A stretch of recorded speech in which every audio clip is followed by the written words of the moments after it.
If you desire an introduction, madam, I do believe accosting me to be the least civilized of ways. Accosting you? Surely they will try anything. The Duke of Hastings. Oh, the Duke of Hastings, is it?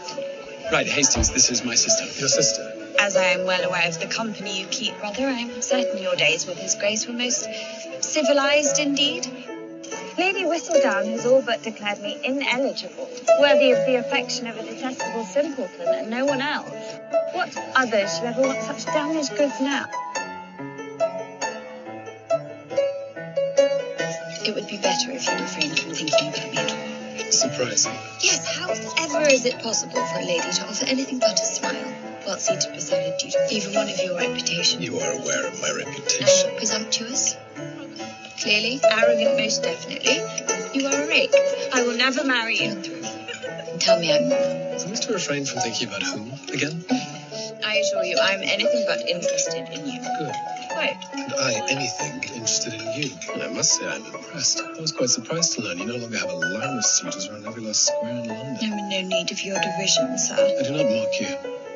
I'm being sincere. I know what this Lady Whistledown has written. Trust I possess as much contempt for the author as you do, encouraging, provoking them. Claim you as their prize. Perhaps there is an answer. We can pretend to form an attachment. The world will believe I finally found my Duchess. Every presumptuous mother in town will leave me alone, and every suitor will be looking at you. If this is to work, you must appear madly in love.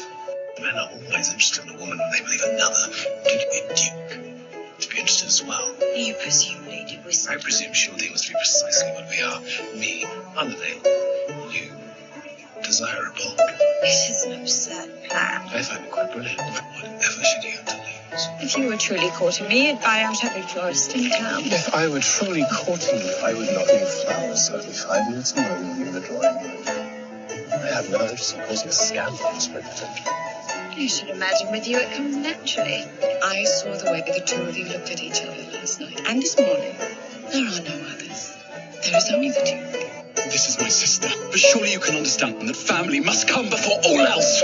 You'll be glued to my side all evening. And we must look like we are enjoying ourselves, as difficult as that may be. Yes, quite. He attempted something last night I shan't dignify with words when your sister plants her face her. Deservedly so. You told him. I had to say something. I had no right. I was trying to help. The young lady is as rare a treasure as there is. Do try not to bungle it up. I shall not have you question the lady's unimpeachable honor again. Yes. You do not sir to breathe the same air as her. I'm still in need of a husband. Though I am flattered, I'm afraid I must reject your proposal. Yes, I know. You're not the marrying type. Yet have you considered you are not the type women wish to marry? I do suppose if I were forced to take a wife, you would be the least objectionable option. Is that meant to be a compliment? Yes, but it is no matter, for you wish to marry for love, do you not? Of course I do. This is about a life, Your Grace. My life. So I shall not have this go wrong. And if you are not in agreement, then you should tell me now. I shall agree on one condition. One sight. We are truly to seem to be courting. If this is to be a match like no other, then you call me by my name. Very well. Simon. Very well. Daphne.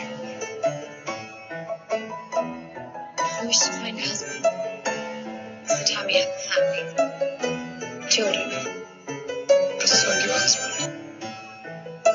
In the grand battle of the season, I am your trusted general, marshalling the troops. Wellington could only hope for a soldier so brave. And handsome. Let's not forget that. You just told Miss Cowper that her gown is exquisite. Do you think so? Your gown, it is exquisite. Is it awful that I'm enjoying it? My wild jealousy. Fooling Lady Whistledown. My mother told me something curious the other day. That one should marry one who's always friend. Is that truly what marriage is all about then? Friendship. What I mean is, there are other things. Physical. Or perhaps intangible. No one else will tell me anything. I cannot tell you. I thought we were friends. Daphne. Simon. It is a natural continuation of what happens at night. At night. When you touch yourself. You can touch yourself. If you are merely dallying with her, And if she loses her chance of such an extraordinary match, then you are just being cruel. And we both know I taught you better than that. Our arrangement has succeeded, Miss Bridgerton. Stop calling me that. It is these very circumstances that prove... What are you doing? That prove our ruse should hereby need to end. I thought you and I were friends. We were never friends. I do not believe there can be a more ridiculous notion than that of us ever being friends. You were a convenience, a diversion, a pretty one, that, but nothing more. You will be very happy with your prince. And what I've seen between you and the Duke... It was not real, Mama. Everything you saw, none of it was real. I shall not be led once more by you from this direction to that. I am sorry. Miss Bridgerton. I am marrying the prince. I shall be very happy indeed. Will you be happy?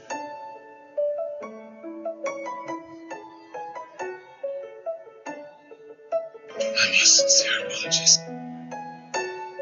You'll marry her. What? Immediately. We can only hope that no one saw you take such liberties and that my sister is saved further mortification. You will marry her. I cannot marry her. You have defiled her innocence, and now you refuse her hand. I cannot marry her. We will settle this as gentlemen. I understand. You would rather die than marry me. I am truly sorry. Simon, we were seen. If you do not marry me, I shall be ruined. Daphne, I cannot. Do you truly hold me in such low regard? It's because I regard you so highly that I cannot marry you. I know you do not love me, but I never thought you could despise me so. Daphne, you must know if we were to wed, I can never give you children. You deserve everything your heart desires. I cannot provide it for you, nor could I ever ask such a sacrifice. There will be no need to resume. The Duke and I are to be The married. two of you make a fine family, I'm sure of it. We are so happy. Very much so. Simon, look at me. We should discuss the matter of Daphne's dowry. There is nothing to discuss. I beg your pardon. I need not be paid to marry Daphne. It was not love at first sight. There was attraction, certainly, at least on my part. We found friendship. We have fooled them into thinking we are courting. And really, all along, we simply enjoyed each other so much we could not stay away from one another. Conversation has always been easy. Her laughter brings me joy. To meet your best friend in the most beautiful of women is something entirely apart.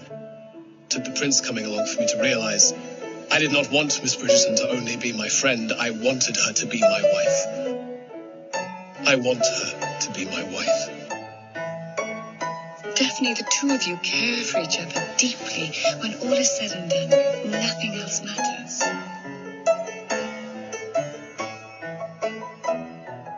I understand that you do not wish to see me. That you would prefer to stay in your separate room and endure a wordless dinner together on our wedding night. But That's not as I would prefer. Simon, You are mistaken. I am the one who trapped you into this marriage. I trapped you. You wanted a life with children. You wanted a love match. And yet, And yet, this cannot be any more different. everything I told the Queen was true. I cannot stop thinking of the mornings you ease, to the evenings you quiet, to the dreams you inhabit. My thoughts of you never end. I am yours, Daphne. I have always been yours. You've downright flushed. Yes, that is what happens. When one is angry. When one burns for someone who does not feel the same. Why do you think I followed you into that garden? Why do you think I went into that garden? It is you I cannot sacrifice. I burn for you. I want to show you the bedroom. Yours or mine? You truly believe we are to have separate rooms?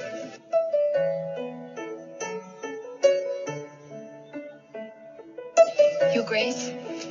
Your Grace. Is anything wrong? You are so far away. Much better, yes. I hope it did not pain you too much to see me with those children. Pain me. I thought only of you. It thrills me that you are satisfied with our married life as it is. Just the two of us. I have all that I want just here. How did I earn such luck? That I do not know. Simon. Daphne. I need you to tell me something, Rose. How does a woman come to be with child? You lied to me. I trusted you. I trusted you more than anyone in this world. Behold you, I cannot give you children. Cannot and will not are two entirely different things. You knew that becoming a mother one day, to have a family of my own one day, you knew that was all I ever wanted. I was prepared to die on that dueling field.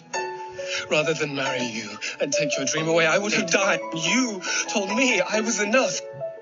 You love me. No, you most certainly do not. You do not know the meaning of the word. You do not lie to the one you love.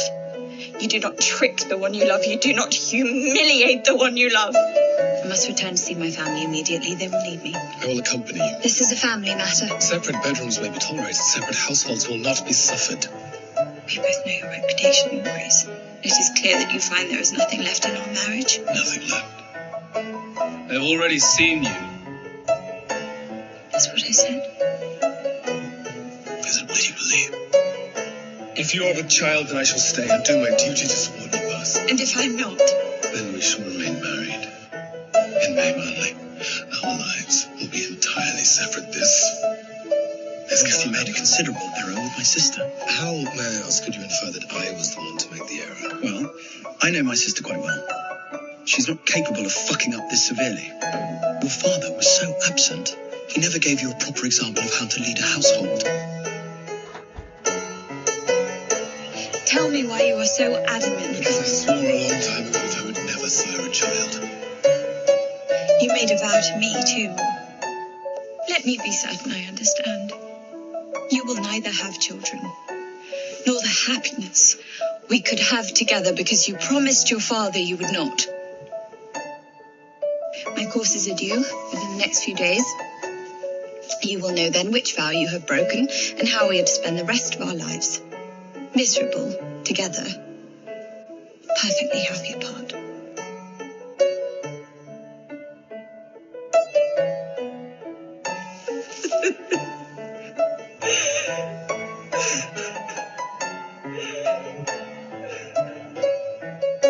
Might you both move a bit closer? The Duke and I are going our separate ways. It is for the best, truly.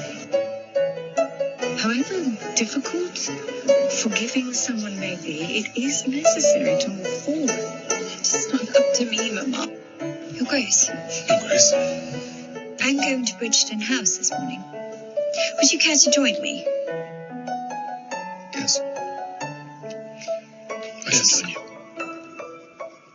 Mr. Granville did seem to omit the grey hair or two. I surely gained from the emotions of the past few weeks. Perhaps a few wrinkles, too. One last dance it is. Pride, Your Grace. It'll cost you everything and leave you with nothing. You must not allow it to happen to you too.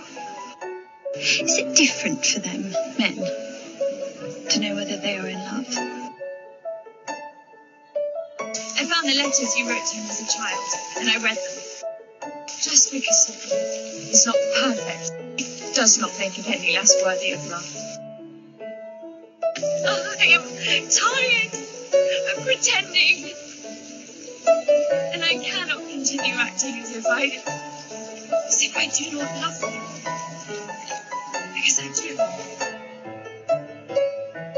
I love all of you.